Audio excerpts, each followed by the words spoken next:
देवाला पण देतो, देव काय खात नाही. पण ही करवंटी काय करतो, तिथंच आपण फेकून देतो. काय फेकतो आपण? कारण ही काही कामाचीच नाही.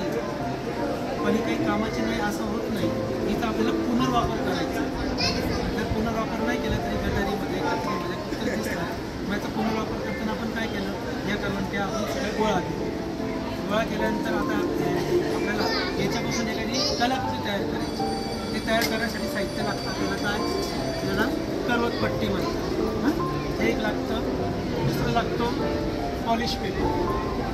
आणि तिसरी वस्तू लागते चिकटवण्यासाठी साहित्य. हे 3 वस्तू.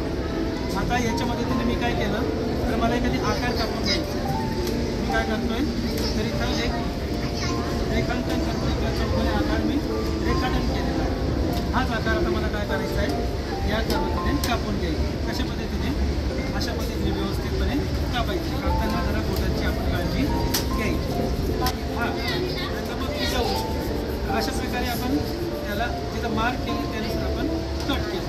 समजा कट केलेला भाग आहे तो आपल्याला अशा प्रकारे मिळाला, मोठा आकार मिळाला तो असेल तो, त्याला आपल्याला काय करायचं आहे, या पॉलिश पेपरने आपल्याला घासायचं. या पद्धतीने असं घासत जायचं.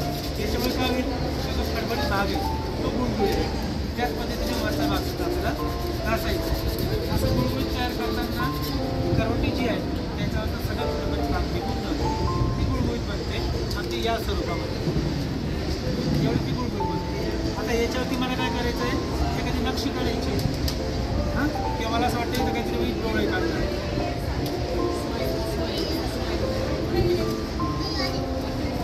हेच आपण आता काय केलं, आणि पेंट करून घेतलं.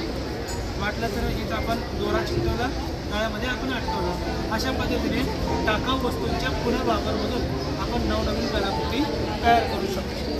अशा पद्धतीने आपल्याला शिक्षण घ्यायचं आहे, आनंदात घ्यायचं आहे. शिकू आनंद.